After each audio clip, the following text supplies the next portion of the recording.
Hello, fellow witches. Thanks so much for tuning into the Modern Witches podcast. It means so much to have your ears here and your spirits here with us as we explore the many ways the witch shows up in our world. I am popping on here to remind folks that the Witches' Confluence is just around the corner. This year, the Witches' Confluence is dedicated to spiritual activism as a way to fortify our spirits for the transformation that is demanded of us.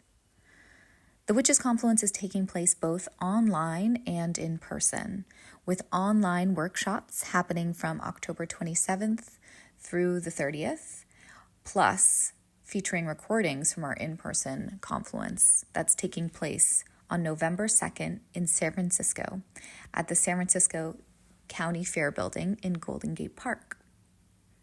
Our in-person Witches Confluence features a keynote presentation from Jessica Lenyadu, who will be talking about energetic boundaries in times of chaos and offering space for Q&A. All of these events are really designed to help us get through what is going to be and already has been a deeply challenging and transformative moment in our collective evolution. And spiritual activism is not a replacement for the real work we do in the world around political organizing and protesting and activist activities, but it is designed to support us in maintaining resilience and maintaining our resource during these times when so much is demanded of us. So please check out our offerings. Head to modernwitches.org and see the Confluence lineup of incredible workshops. And we'll see you either online or in circle. DRAM has been concocting delicious herbal-forward beverages from scratch using organic plants since 2011. Crafted in the rural town of Salida, Colorado, DRAM specializes in botanical bitters, sparkling waters, adaptogenic CBD drops, and body care with some homegrown herbal ingredients, but never any added flavorings. This woman-owned and founded company also runs a haunted guest house on an old, poor farm in Salida, Colorado that is available for nightly rentals. See their website to book your stay and order their award-winning products. Use code WITCHY at checkout for 20% off your order. That's WITCHY, WITCHY at checkout. Find the link in show notes.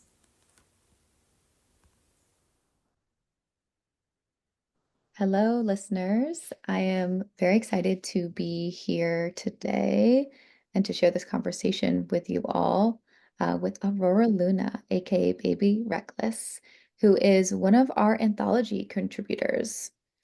And we'll talk a little bit about their anthology piece and so much more. Aurora Luna is an astrologer and a tarot reader and so much more. And I'd love it if you could introduce yourself to our audience, Aurora.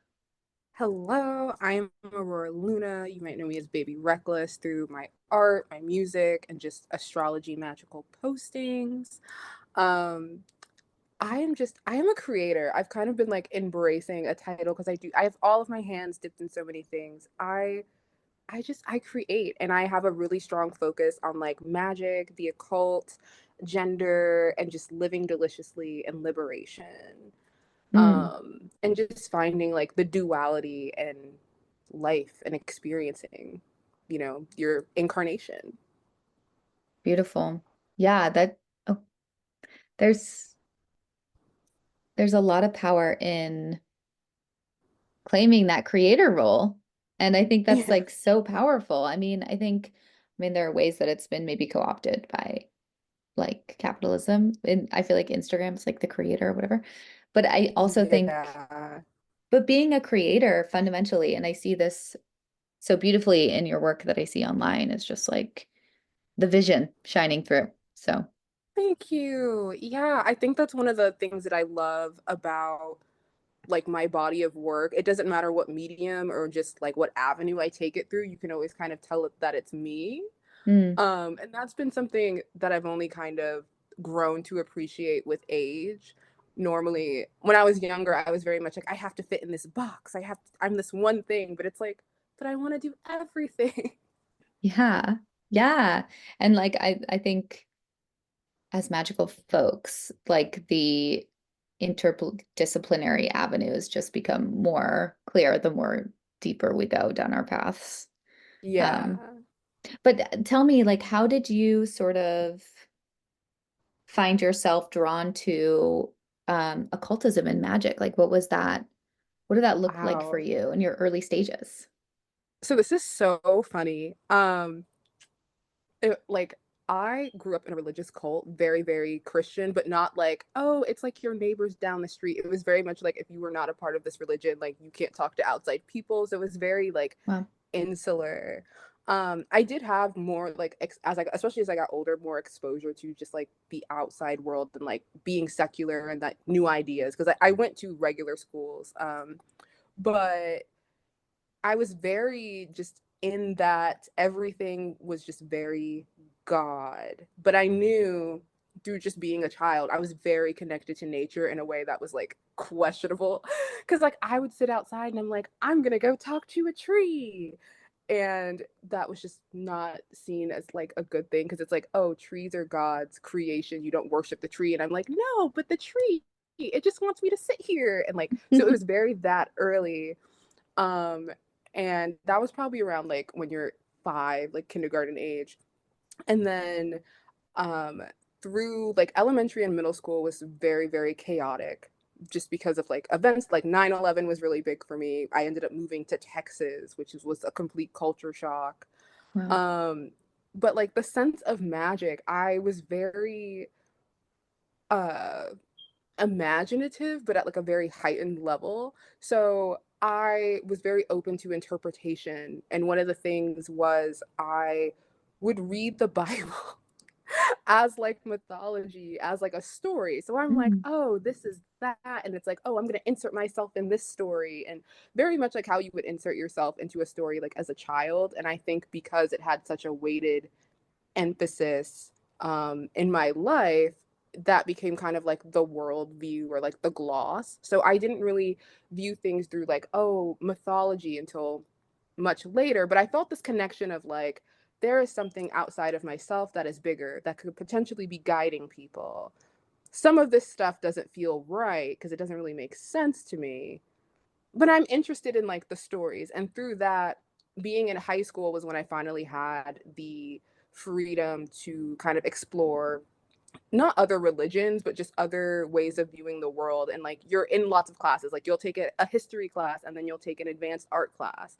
And because I was so really into that type of stuff, I was like, oh, wait, there's overlap. Like what's Mm. happening in this Christian book also overlaps with what they were drawing in history, which overlaps like, oh, I can look up this time period.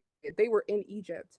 I can look up what Egypt was like on Google and like Hmm. put this all together. And I would expand my worldview and I kind of was like, okay, this is like the truth that's being told to me, but within the context of everything else. And I think I incorporated that a lot of my early magic that I didn't really realize was magic was through creating art and through doing like research. And I really got into because music is a very big thing for me, not just like, oh, I like music, but like the construction of it, the history. I'm very like hyper focused on certain topics.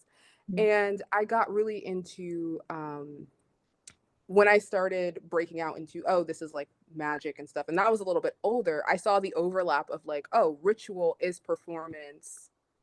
That's Mm. like a connection there. And kind of in my brain, because when I first got into magic, I was in like 1918. Like when I was like, oh, this is a magic book, TM, like I'm picking it up.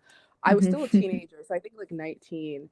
And a lot of it was, I don't want to say scary, but it was, I had to be like, find the bridge of where I was comfortable. Mm. So for me, uh, one of the first books that I read was Wicca by Scott Cunningham. And even that book to me was like, oh, this is like something I have to have discernment. And I'm reading it. And so I'm like, okay, well, he says to call upon this name.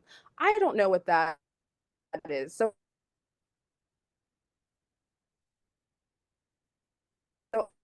I'm gonna just say like a forest, or like to me where I was like, it's not too far out. And it's really through kind of playing and storytelling that I kind of built, that was kind of what my first magical introduction was. Amazing. Very like storytelling and falling down a rabbit hole and then seeing, oh, this thing is real, and like learning about it and seeing, oh, well, why is this in my life? Mm, So it's kind I of like creative but academic at the same time. I love it. I mean, I think witches are amazing researchers. I don't know. I feel like a lot of the researchers Yeah. in my life that I'm inspired by are witchy and witches, and there's like a real deep curiosity. Um, Hmm. and I love kind of how you expressed your journey with all of that.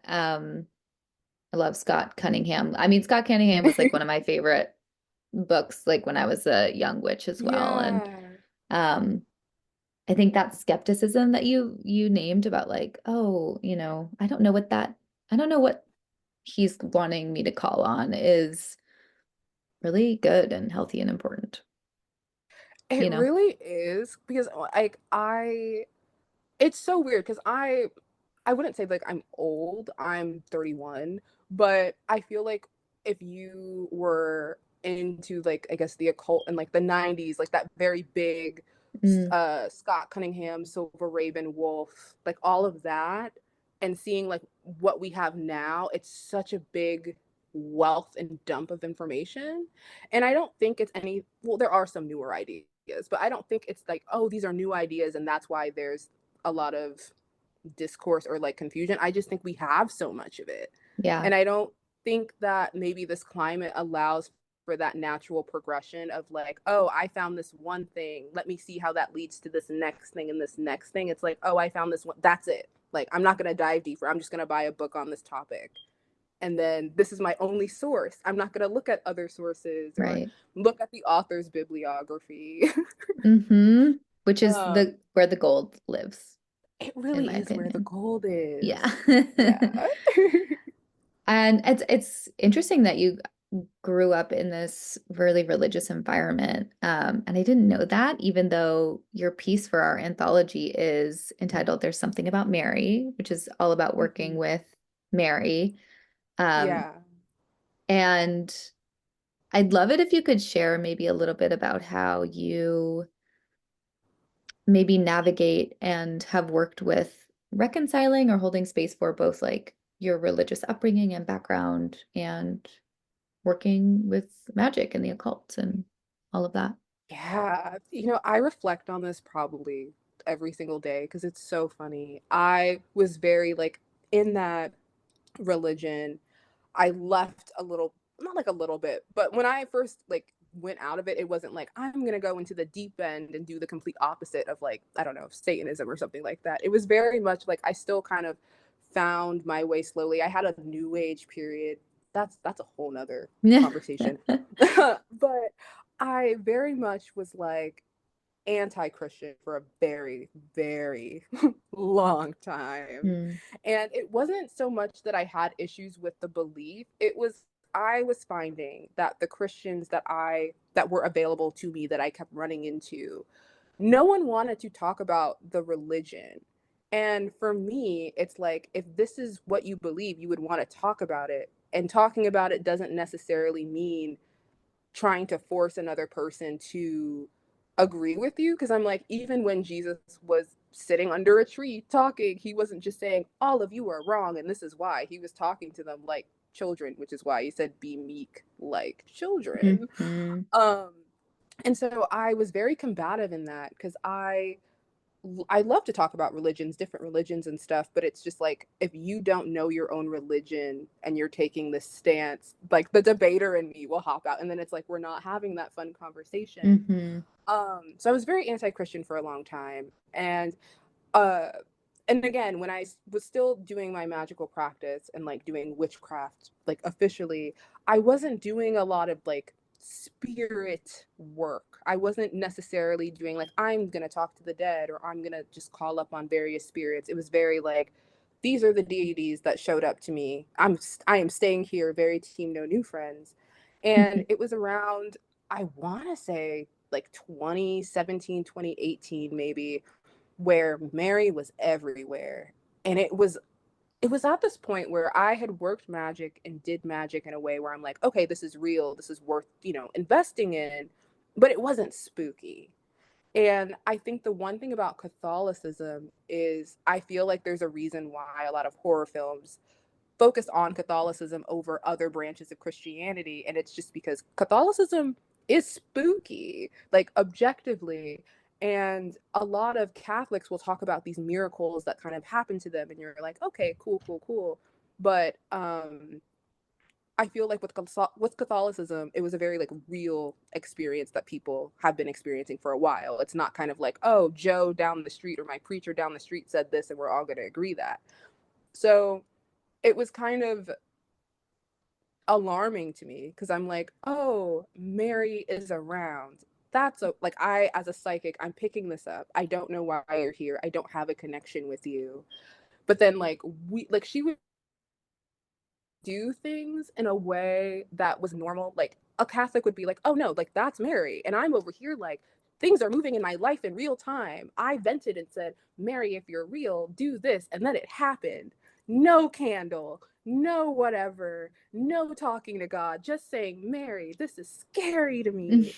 And I, some way, somehow, was just introduced to two people who, and I don't have a connection with these people anymore, but they were very grounded in their relationship with Mary and then with their cultural backgrounds of like folk healing and brujeria.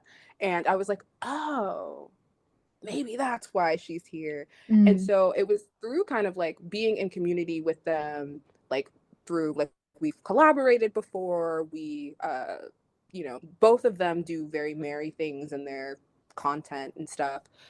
And it kind of gave me more of a context or like less of a bias because it's like if I'm doing something with Mary, I might have an attitude. Whereas let's say if Mary, because another thing is she would bring devotees to me, like both Catholic and witchy, and they would both come and say the same thing. And I remember it was Guadalupe's feast day, December of, I want to say it was like 2018 or 2019. And one of them was doing like a feast or like a service for her day. It's like a day of celebration. And I want to say it was just like a strictly like Catholic-y. It wasn't witchy in any way. And I was just like, okay, if you're here, I'll sign up for this and do this. And the way I was just zooted onto a journey with her was crazy. Mm. And she just kind of made it to where I had to face her, not like face her, but Mm. like address her. And so she was very patient. And it pretty much was like I learned to kind of soften my own heart when I was making all of these like concedences. I was like, well, I'm not saying the rosary like this. I'm not doing that.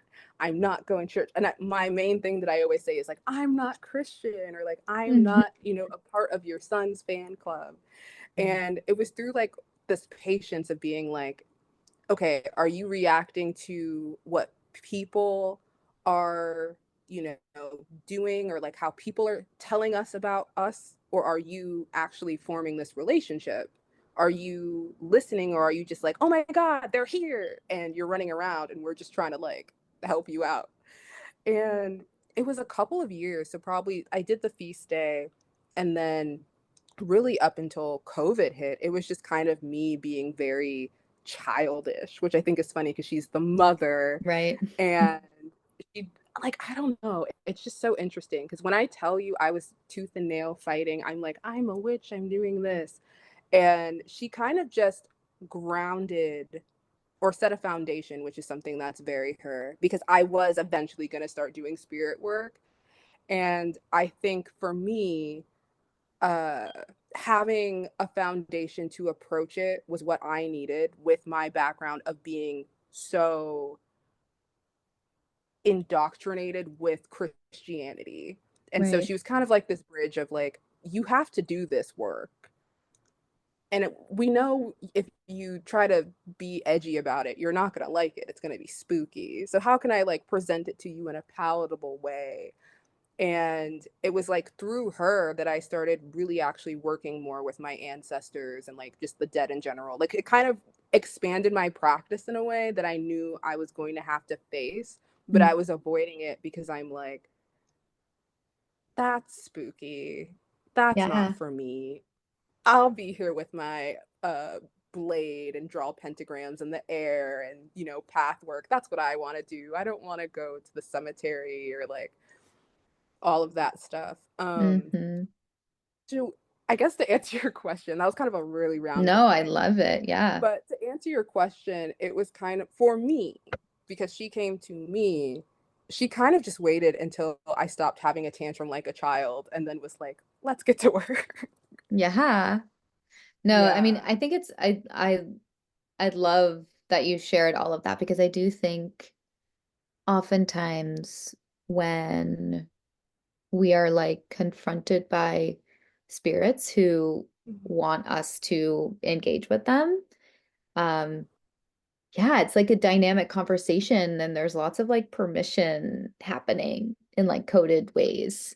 Um, but I do think, I was also raised Catholic and um the piece for the anthology, I really enjoyed it, I think, because sometimes when there's like religious trauma or resistance to working with certain Yeah. deities that are so embedded in like our culture or lineage or for our ancestors, um, Yeah. it's like finding a way to make it work is kind of like opening a door to Yeah. greater connection. Yeah. I love that you say that because I don't know like what the official title is. But in one of my first interactions with her, she kept like describing herself as like a door or like a gate or something like that. And I'm like, oh, a portal to more scary things? No. Yeah. And I was researching, it's one of her titles. I know one of her titles is The Gate of Heaven, and which was easier for me to accept because I'm like, okay, well, I can kind of lean back into like, oh, well, connections to the goddess, blah blah blah. But there's one, it's like something of the door or something, Mm, and I was just like, oh, I was like, oh no, this is real. That means like I'm not having psychosis. Like Mary's here because I'm looking it up, yeah. and Yeah. it made it less scary, or not less scary. I like to fact check just Mhm. because you can. I'm very not spiritual psychosis. I'm very protect your mental health. And I'm Mhm. very much do the spirit work, but take your medication, do the spirit work, but make sure it's like helping you and you're not being led off Yeah. into la la land. Um, so that's a platform I like to take. Yeah. Yeah, I'm Can very you? pro mental health. Yes. And when you say spirit work, could you share a little bit about what that practice looks like for you? Yeah. So spirit work for me, I feel like I finally kind of figured it out. Spirit work for me is working with um anything that isn't considered like a god. So anything that has like incarnated, I'm like, okay, that is a spirit, or something that is expressed through nature, or is something that is like their name means something, the something of air, or just like that kind of energy, very fluid. I would consider that. So like nature, angels, it's a very like wide a range of thing. The only separation I do make is the gods, just because energetically it does feel different. um but for me, I spirit work looks like I work with different classes of spirits, but I very much stay in my lane. And for like, I wouldn't say my path has like a name, but it makes sense narratively. So because like a lot of people will talk about you can't be a Christian witch, or you can't do that, this isn't historical. And for me, a lot of my spirit work is kind of grounded within, I wouldn't say Christianity. My dead work, I would say, is kind of grounded in that. And it's not all dead people, because not all, in my belief, not all dead people go to the same place. But the reason why I was afraid of working with the dead, I don't like recently dead, recently dead people, or like anything that's like 1900s and onwards. It makes me uncomfy just because I've had a lot of like death trauma in my life, but then Mm. also when I was younger and when I didn't know how to identify stuff, I couldn't understand why, if I was working with, I don't know, like a saint who technically is a dead person that died, it's chill vibes. But if somebody's grandmother shows up in a reading, it's like they're in your face. And that was a very big, Mm-hmm. like, we can't have that around here. So I feel like, again, kind of circling back to Mary is like, well, you and your path and what you're doing, like, you're going to have to incorporate the dead. You don't want to work with some of the other, like, deathly deities that you have here. You already work with Santa Muerte. Like, it kind of makes sense that I'm here. This is the door that you're walking through. And if you look at Mm-hmm. Catholicism objectively, I kind of view it as like, if you look at it as a syllabus, not so much the beliefs, but like the praxis. If you know that a priest, if they're trying to get rid of a spirit, they use water, there's salt, there's herbs, words are being said. You can kind of look at that and see, okay, well, that has worked for them for X amount of time. Well, why does it work? What are these elements?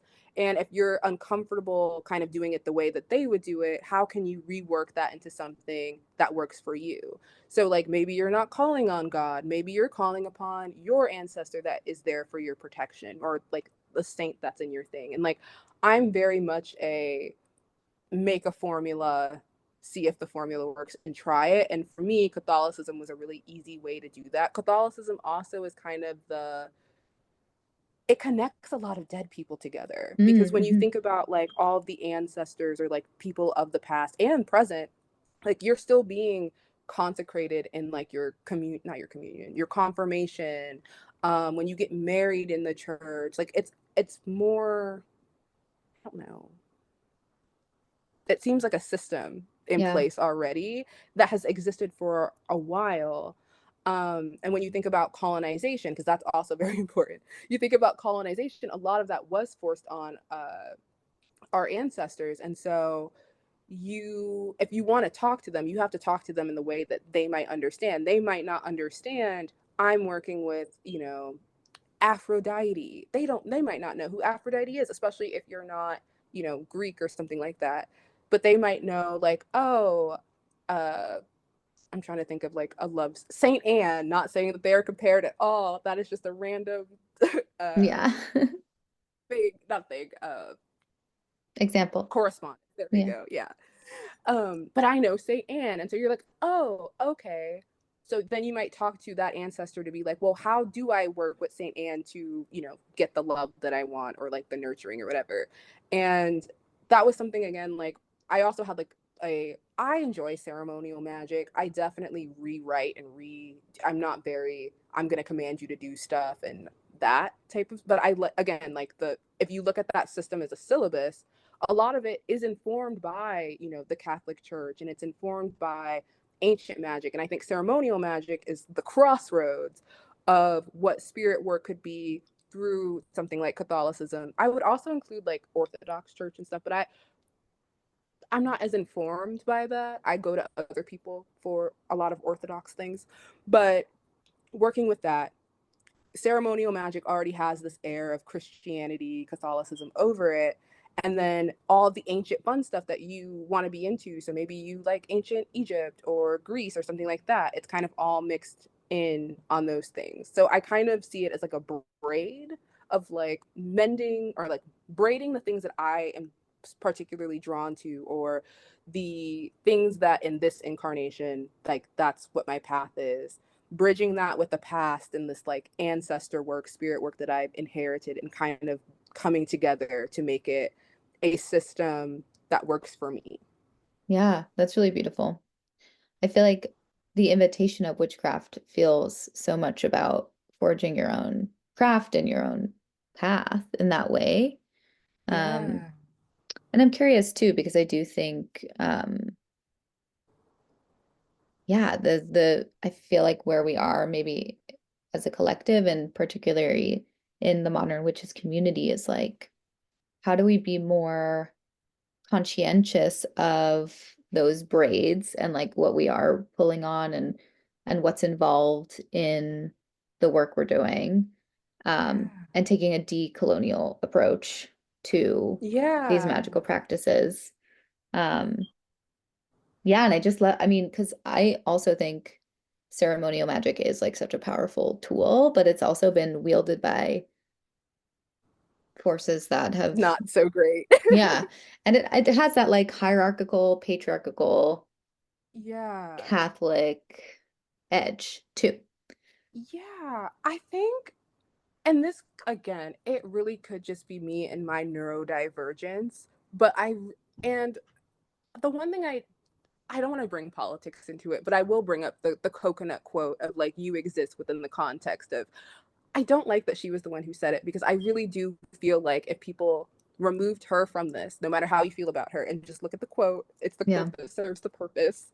We really do exist within the context of everything. And this is somebody who is an Aquarius. I'm very detached. But at some point, it's like, if you're confused, maybe look outside of yourself and see where you are within everything else. Like, I know we like to say, oh, I am my own reality, but it's just like, yes, but what you're manifesting is contributing to something. So what has your contributions contributed to the grand existence of what it is? And I feel like that's also why I talk about Crowley. I know a lot of people don't like him. That's not the point.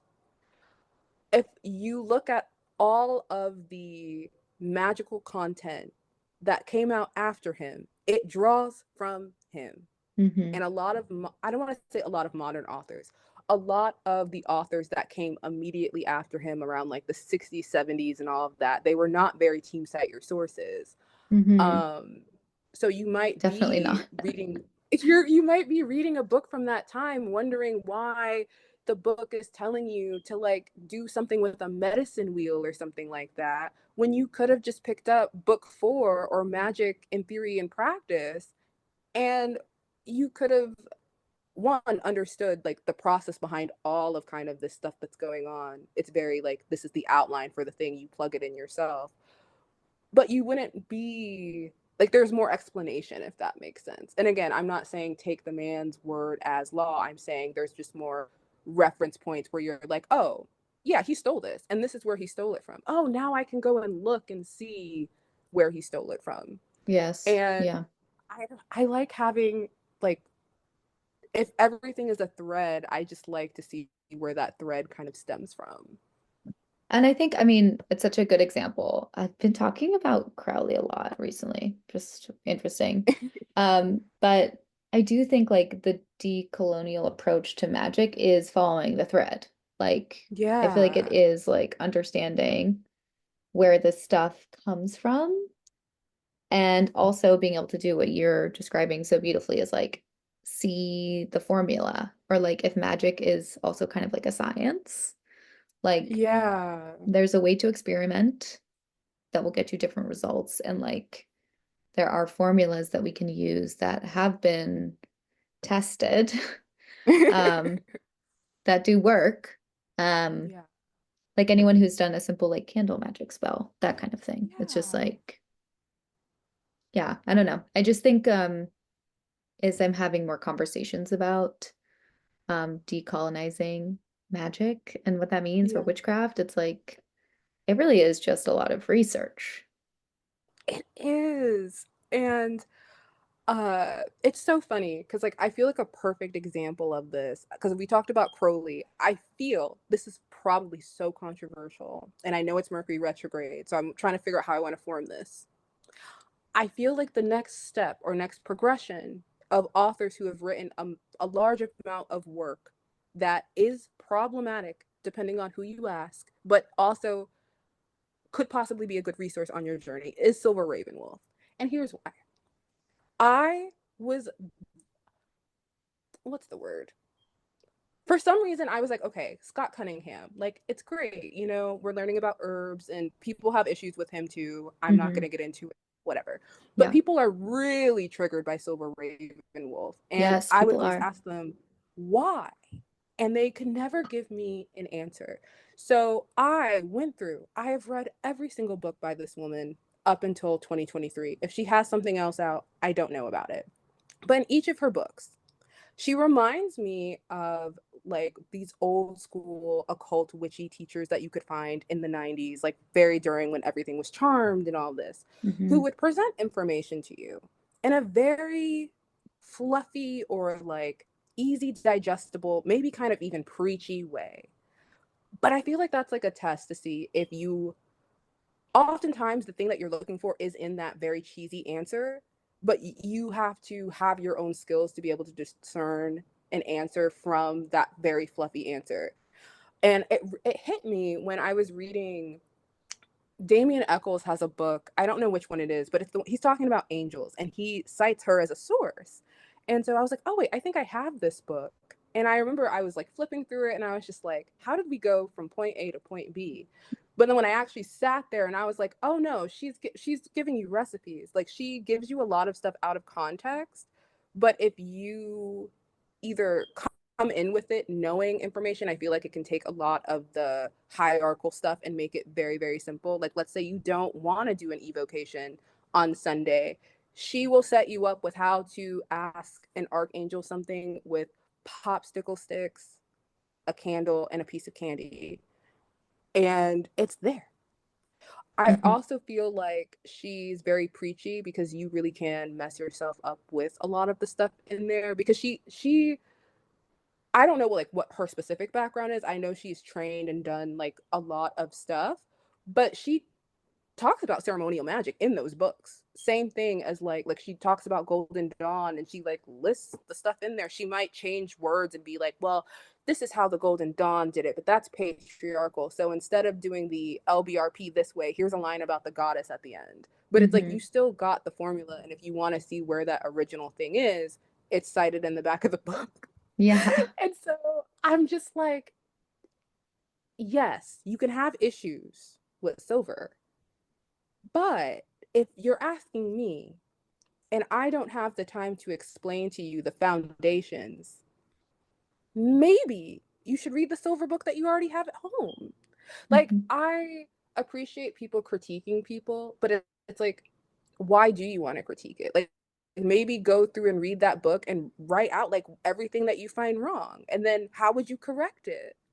And like add or contribute to like the solution instead of just like critiquing. Because I feel like not all, but a lot of the complaints that we hear about witchcraft 101 books being very basic, being very all of the stuff we see before like TikTok content is because you didn't like the Silvers or the Deborah Gregory's or all of that stuff where they tried to find a very happy medium of like beginners but also shining a little light, a little wink wink nudge nudge if you wanted to go in that direction.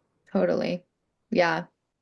So funny because I just moved and I just donated the last of my Silver Ravenwolf books. I was like, goodbye, Silver. Um, but I do think like it's so it's so important to also see what you're making a beautiful connection about is like so much of Wicca and witchcraft is drawn from like Golden Dawn and Yeah. these like occult magical societies and um I don't think a lot of people like maybe know that or understand like the pentagram Yeah. work. Where's that coming from, you know? Um, Yeah. so it is really good to like look at the bibliography, cite your sources. And also if you are feeling triggered by somebody, look at that and go deep into that. Yeah. Um, Because I definitely want to clarify she is not above criticism. A lot of people have had mhm. valid criticisms. That is not what I'm talking about. Yeah, I am more so just highlighting that we can read with discernment. You're never going to find yeah. a perfect book. And there's no perfect people also. Yeah. Um, which is something like I guess, having done a lot of study into tarot and having read Alejandro Jodorowsky's books and been really inspired by his Yeah. art and knowing that he is also a problematic person in the world is like, Yeah. how do we hold people's contributions and also hold their shadow? Um, and I think, witches are uniquely suited to this work is like really being with that Yeah. shadow material. I think for me, where I kind of was like, okay, let me take a step back, was when I was like, okay, I want to do this seriously. And not seriously like I want to start a business, or I was just kind of like, I don't want to approach this as like, this is not something I'm doing on the weekends, because clearly everything around me is my life was on pause until I kind of gave spirituality the time that it needed. And so I was like, Mm-hmm. okay, let me set the scene. And it's like when you are in school, like actual literal school, you don't get control over like what books you are given. It's kind of like, this is the information. McGraw Hill is very big propaganda in this country, but yet we all Mm-hmm. had those textbooks, and we use those textbooks to get either degrees or diplomas. That's what they're called, diplomas and stuff like that. And so I was kind of like, okay, if I look at history and I look at magic, let me follow the thread. So I was like, Thelema is kind of what came to me. And I was like, okay, but where is this from? Everybody's saying Crowley's problematic. Um, but it just gets to the point of like, you can read a modern book that was written in 2024, and that author, it doesn't matter if they've never read that book before, they're still inspired or influenced by those ideas. Whether it's Thelema, Golden Dawn, Theosophy, like, because Yeah, that was the Blavatsky. time period. It Mm-hmm. was what, like, it's kind of like what we're doing right now. People are like, well, I don't read this author and I don't read that, but we're all posting about witchcraft on social media. Mm-hmm. Even if you have the ick, that ick is going to influence you, because maybe you're going to run in the other direction and your content or your practice looks completely different. And I think once you kind of take an objective step back and look and just see, I also think, sometimes if you can learn that magic, and maybe you're not as, I'm going to switch it around and do things differently, that's fine. You can do it the way that it's presented, but then do it in a liberatory way. You're Mm-hmm. doing this, I don't know, Golden Dawn, Jupiter, money ritual type thing. How can you give back to, mutual aid or something like that? Like, everybody Mm-hmm. has their own morals and their own politics, but I think you can definitely, once you embrace that you have the freedom to choose, I think it frees up a lot of the weight and shame. I also think you don't always have to tell people everything. A lot of people have opinions like, oh, I can't believe people read this or I read that. Well, maybe no one has to know you read it. Especially if you're like studying a topic, you're going to run into problematic authors. Yeah. Um, it just really depends. And it's important, in my opinion, to make contact with things that you are critical of and like understand why Yeah. you feel triggered or why you're critical of that thing is to like really confront that head on rather than saying like, oh, I've heard that person's bad, so I'm just like going to ignore Yeah. whatever they've, put out in the world. It's like, or you could maybe understand why it's problematic from a deeper perspective. And then yeah, like harvest what is supportive to you and be discerning and yeah, be in the complexity of it, Yeah. which is not easy, but important. It is. I think it's so interesting because earlier you were asking if there was anything I wanted to talk about. And I don't want to, like, this doesn't have to be like a focal point, but something to slide in there. I think in the more modern day, if publishers want to not have to like deal with that kind of hoopla, or if their authors don't want to deal with it, I think if you are looking to publish a book about a specific culture or lineage or background, have the author be of that culture, Hmm. lineage, or background. And to me, it just seems obvious. Yeah, Apparently, totally. it's controversial, but that's really the only way to fix it. And um, I know people are making efforts, but I think they could be better, considering that people are still being called out every single day for the same things. Books are still being run from, like, again, the 60s, 70s, and 80s. No, like, new edition amendments, just the same book, maybe an introduction. And it's actively causing harm Mm, to the people, the communities who like exist. And I think in 2024 especially, like, you can do better. Like, Yeah. and it doesn't even have to be like a really big, we're doing a social justice. No, it could just be, oh, this book's coming out. And then people go and look up the author and they're like, oh my God, this author looks like me. Crazy. Right. Yeah. Yeah, I think that's a great point. And I think I'd like to see in my lifetime publishers actually take that seriously. It's just like, Yeah. one, let's take this text and have a critical forward put in and have some like critical footnotes placed.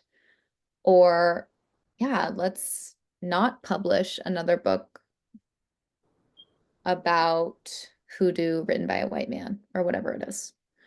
I mean, Um, I was not gonna bring it up because the girlies love to eat me up about it, but that one for me, I just know. because there is a thriving like hoodoo. I don't even want to call it like a community. There are a lot of real life people practicing this, and they should be elevated. And it's Yeah. sometimes, and I'm not even saying it has to be any of the like super, people with platforms. A lot of people who do like hoodoo and conjure specifically aren't really on social media like that. Hmm. They're Hmm. very like they mind their business.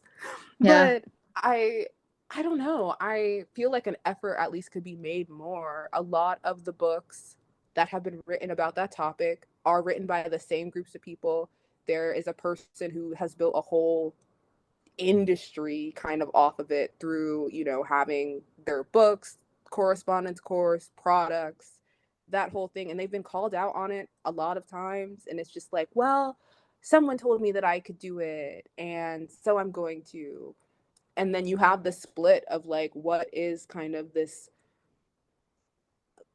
insert publisher here type magic, and then what actual people are doing, which is, I feel like, what also fuels a lot of this online discourse, because you have people who are learning from books who are like, this is how you do it, and people over who live this life who are like, no, that's not how you do it. Mm, And you could also hmm. say it for like brujeria, you could say it for anything Santa Muerte related. um I would even venture to say you could say that about like Jewish magic and stuff, Yeah. but people don't like when I talk about that. Yeah. Certainly. um, No, yeah, that's like, real. I appreciate you sharing that. I think that it is something that there needs to be more pressure around. And I also feel like the more our communities and yeah. there's intersectional conversations about these topics, and the Yeah, more readers are made aware of these controversies, because I do think sometimes those controversies are very like niche or something, like they they're are. not broadly known. And I think the more they're broadly known, people are like, yeah, that's not right, or I don't want to support this person because I know who they are or whatever it might be. Um, Yeah. so I think it's an education thing that I Yeah. And hope shifts things. But I hope it does too. I also want to gently slide in there because I feel like uh in 20 it's so funny. In 2020, that was kind of like I was the person that a lot of people would come to for cultural appropriation, because I something broke in me, and I just kind of vented on social media, and people were like, oh, that's why I'm annoyed. Like, I guess I put a name to what a lot of the stuff was, but then I swiftly stopped talking about it because that's mm, not my ministry completely. But all of this to say is, I also feel like we could also talk about that when it comes to like Gaelic, Celtic, oh yeah. um, culture, and like Cremu and all of that. I don't want, I'm trying to like respectfully list all of them. But because that, and like also Greece as well, because a lot of these Yes. books that are coming up and talking about it are not acknowledging, again, the very real world struggles of these people. Um, and it kind of just contributes to that colonization. And I know a lot of people like to gloss over it because it's like, oh, well, that's white people. And I'm like, no, this is like, it's all connected. You don't have a culture Hmm. because people told you that you could not have your culture, so you assimilated, but people on your motherland are still fighting. Yeah. And it's, I don't want to say like a focus on it. I have a lot of feelings about it because when I started getting into my ancestor work, the first people who kind of really came to me were like my white ancestors because I was going to be going on travel where I had to do certain things. And so for a while, they were like, learn some, not learn some history, but it was very much like you are not reading, I can't even name like one of the books. Like, okay, so for example, like with Norse stuff, they were like, oh no, just read um the Eddas, but really don't do that. How about you go sit under a tree? And then it Mm, was like, oh, I went on my trip and like actually got to like learn about stuff and sitting out and all of that. Also, sitting out is like a common thing, I think, yeah. um, in a lot of different cultures. And I feel like if people are like, I don't know what to do about my spiritual path, if you don't want to do the glass of water, a candle, say a prayer, or like a what's going on, you could go sit out in nature and like you have to be patient, but it will come to you. You don't Oh, need to yeah. just jump and try to take things. No, thank you for that. I mean, I think spirituality is one of those things that is so rife with colonization and oppression, repression. And it's just like ultimately a search for like belonging on like a huge cosmic scale, you know? Just like someone who Yeah. wants to feel connected, like they belong here. And so people do get super grabby and like take from cultures that are not their own because they feel so lost because their ancestors have been disconnected from the stories they've been told and from the land they live on. So, yeah, it's one of those things that I think your suggestion is so beautiful to like sit out and just like be with the, Thank you. yeah, be with Yeah. yourself, be with the land. Yeah, because like when I started offering readings like, more publicly, and by publicly I more so mean just like online, because I've kind of always like if people would come to me for readings, I would do them. But online, it was a lot. I would have a lot of white clients, and I would politely try to be like, they don't want you at that medicine circle Mm, or like lounge. They want you to go one get like the 8 blessed herbs, and then like I would send them like literally an academic journal about. I was like, find whichever country because I'm like I can't really place it. It might be Sweden, it might be Norway. One of these will work for you. Find the herbs, pray over them, put them in an oil, put them in a spray, see how that works for you. Um, yes. but it would just be like their ancestors being so hungry and Hmm. wanting things. And it would not be what they thought it would be. Like, let's say they thought, oh, well, I've been smudging for them. And I'm like, okay, did your aunt in that dream show you a smudge or did she show you um, like a bundle of rosemary or like Hmm. mugwort or something? Like, are you seining or are you smudging? Yeah. I'm like, Hmm. what, when things come to you and you only recognize it by something foreign, what is it about that tool that you feel drawn to or that you need? And does something like that exist within your own background? And like Hmm. explore, have fun with it. But um, Yeah, no, great advice.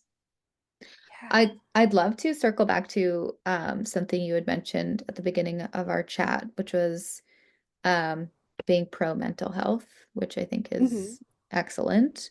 And I'm curious, you know, if you had any like advice or like a tool for anyone who is maybe feeling like they are um like in my words, I would say like, are you being like elf shot? Like, are you being led astray by spirits Yeah.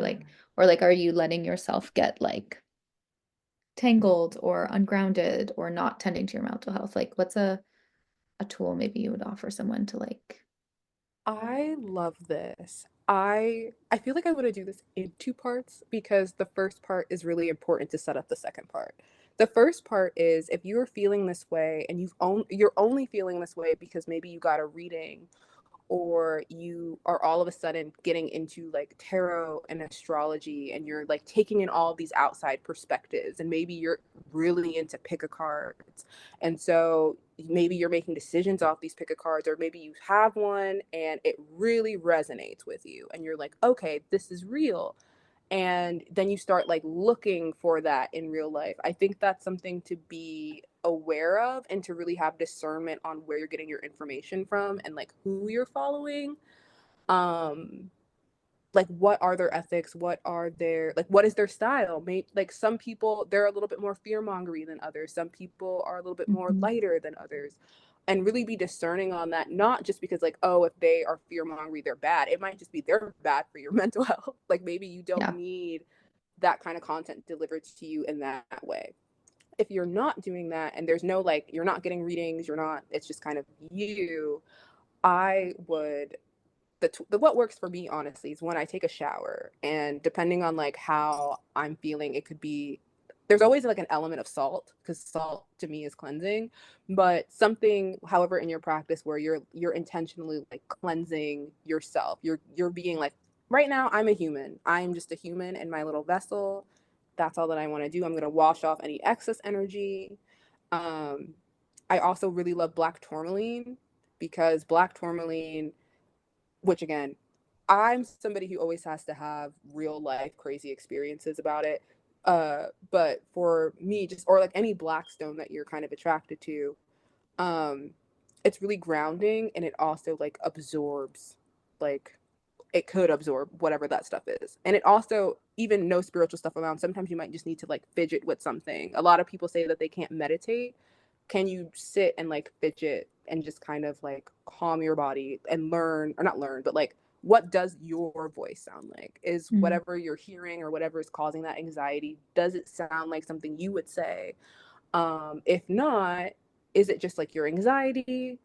If it is your anxiety, have you eaten? Have you drank water? Do you need to move? Do you just need to go outside in the sun for a second? Mm-hmm. Like I try to take care of it in a very like mundane way before I'm like, oh, this is a spiritual thing. Mm-hmm. And I also think like with this year, um, the astrology's just been really hard. Yeah. So you might be feeling very like all over the place. You check and Pluto is doing something or Uranus is doing something. But I always find coming back to yourself, reconnecting to your voice and making sure like this is you. Um, Cleansing with like water is really great. Also, you might need to take a step back. Maybe if you've been doing like something spiritual for a very, very long time, or like pulling cards every day, or there's just this some other element of other that isn't your everyday mundane life, taking a break. So when you're in that mundane time, if it's still persisting and you haven't touched a crystal, a tarot card, a nothing, then I would investigate and see like, oh, maybe something's wrong. Mm-hmm. But I just think there's a lot of outside factors where people will immediately jump into things, and sometimes it really just might be what you're consuming. Yes. Such good advice. Thank you so much for that. I think that's really potent. Um, Yeah, you're welcome. so I know, oh, sorry. Were you gonna say Oh, no, something? yeah, you're I know you're also a creative person who, you know, makes products and clothing and stuff. Would you want to share like where folks can find that part of your work and also all of your other yeah, work as well?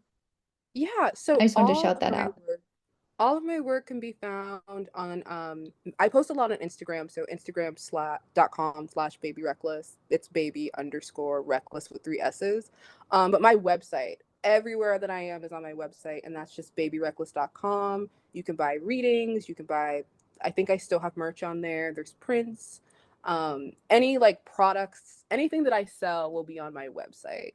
Awesome. The only thing not on my website is like the PDFs, and that will all be in my like link tree. Cool. Every link associated with me is very like it's me on my pages. Nice. Awesome. Yeah. Well, I'm so excited for folks to read your piece in our anthology. There's an Yeah. awesome tarot spread as well for helping folks connect with Mary. That is really potent. I did it. It was awesome. Oh, Um, awesome. yeah, I'm gonna have to return to it after our conversation. Um, Yay. but yes, thank you so much for being a contributor and for this conversation. I'm really, really excited for folks to listen. Thank you for Um, having me. yeah, absolutely.